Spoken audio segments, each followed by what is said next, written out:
नितिन गडकरी का outstanding work. आप 100 भारत रत्न किसी को दीजिए, एक भारत रत्न आपके सामने है नितिन गडकरी, जिनके कार्य से देश की बैकबोन को हमने उस लेवल पे ले जाके खड़ा किया जो अमेरिका, लंदन, ब्रिटेन के बनने की नींव रखते थे। लोकसभा चुनाव है, सरकार तीसरे टर्म के लिए जनता के बीच जाने वाली है। क्या लगता है मोदी सरकार की जो पिछले 10 साल का जो कार्यकाल रहा, 5 महत्वपूर्ण फैसले जो कि सरकार ने पिछले 10 सालों में लिए?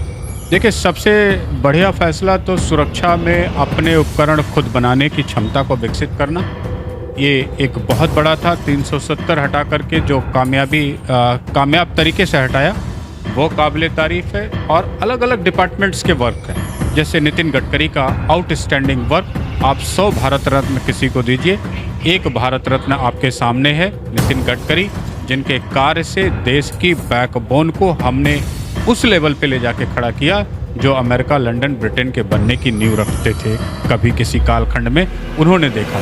सर, आपने नितिन गडकरी का जब जिक्र छेड़ ही दिया है तो मैं एक सवाल करने से अपने आप को रोक नहीं पा रहा हूँ, जो कि एक पब्लिक में परसेप्शन है कि सर जो नितिन गडकरी है अपने आप को उपेक्षित महसूस कर रहे हैं इस सरकार में, और लोगों का तो यहाँ तक कहना है कि उनके मोदी और अमित शाह से टॉकिंग टर्म्स तक नहीं है। आप क्या मतलब इन बातों में आप कितनी सच्चाई पाते हैं? पहला तो सवाल ये है। देखिए, सत्ता में, परिवार में बहुत कुछ होता है, परंतु जिस जिम्मेदारी पे जो व्यक्ति बैठा है यदि उसे वो संभावित तरीके से, आसान्वित तरीके से, मजबूत तरीके से कर रहा है तो उसकी तारीफ़ की जानी चाहिए। वो उसका योगदान, उसका कंट्रीब्यूशन देश के तमाम मीडिया चैनल में भी आप देखें तो नितिन गडकरी की कोई बात नहीं करता, अनाप शनाप बयान देने वालों की बातें ही दिन भर रात भर आपको दिखती हैं। तो अच्छे व्यक्ति का कम आंकना या अब कम चर्चा होना ये दुर्भाग्य है देश का, और कोई बात नहीं। आपको नहीं लगता कि ये जो सरकार खास करके मोदी एंड शाह कंपनी जो है जानबूझ करके नितिन गडकरी का उपेक्षा कर रही? नहीं, उपेक्षा करने की बात नहीं है। नितिन गडकरी जिस कार्य को बेहतर कर रहे हैं उसकी उनको फुल कैपेसिटी में कार्य करने का अवसर मिला हुआ है। अब वो होम मिनिस्ट्री तो नहीं लेंगे, डिफेंस मिनिस्टर भी नहीं बनेंगे, प्रधानमंत्री भी अभी कहाँ से बनेंगे, तो वो सब ऑप्शंस नहीं है। पार्टी में उनको क्या करना है, क्या जिम्मेदारियां लेनी है, ये पार्टी में हर व्यक्ति अलग अलग सर मैं आपको उनके ही एक बयान का हवाला देते हुए कहूँगा कि अभी एक मीडिया संस्थान में बात करते हुए उन्होंने कहा था कि कई बार ऐसा मन करता है कि मैं राजनीति से संन्यास ले लूँ, बिना विरक्ति, मतलब कुछ उपेक्षा का दंश ना झेला हो तब तक ऐसी विरक्ति नहीं जगती है। सर, राजनीति में बहुत बार आपको बड़ी ठेस लगती है, बड़ा बुरा लगता है, और ये अटल बिहारी वाजपेयी भी कहा करते थे, मनमोहन सिंह भी कहते थे।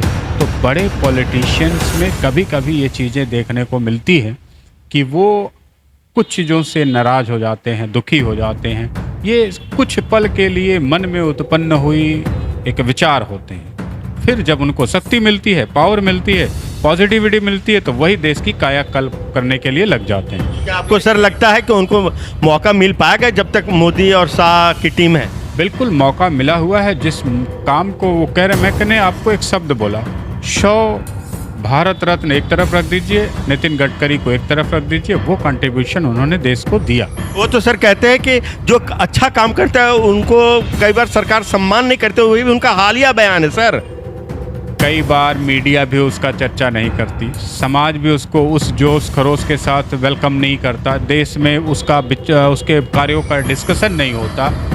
ये सब चीज़ें सामान्य सी बात है जो आम अपने जीवन में देखते हैं।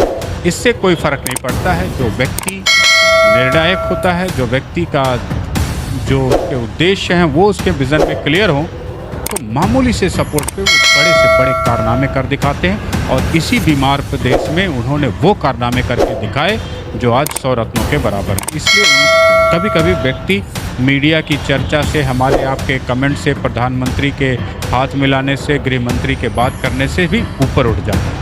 तो वो लेवल आज नितिन गडकरी। एक आखिरी सवाल इसी मुद्दे पर कि जब संसद का सत्र चल रहा होता है, कई बार देखा जाता है कि निशिकांत दुबे जैसे जूनियर नेताओं को पूरा मौका मिल जाता है, और एक बार नहीं कई बार रमेश बिधूड़ी जैसे नेताओं को भी कई बार मौका मिल जाता है, लेकिन न तो राजनाथ सिंह को मिलता है, न तो नितिन गडकरी को मिलता है, जबकि ये टॉप 5 कैबिनेट मिनिस्टर्स में से हैं। सर, कभी कभी नहीं, बहुत बार ऐसा होता है कि बड़े बड़े नेताओं को अवसर नहीं मिलता है, छोटे छोटे को मिलता है, और कभी कभी तो बहुत अच्छों को नहीं मिलता है, बहुत नटखट को ज़्यादा समय मिलता है। ये सब भैया जी कहीं में आप देखें तो अच्छे वक्ता को कम टाइम मिलता है, बुरे वक्ता को ज़्यादा।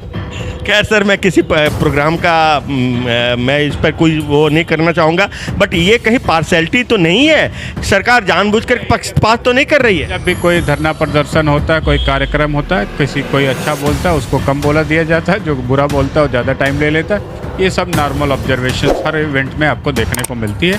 पार्लियामेंट में ये लोग रहते रहते बूढ़े हो गए, हम नए बच्चों को टाइम देने की ज़रूरत होती है, जिससे कि नया बीज, नया सीड, नया ताकत, नई ऊर्जा, नए विचारों का भी आगमन हो सके। ये अच्छी बात है।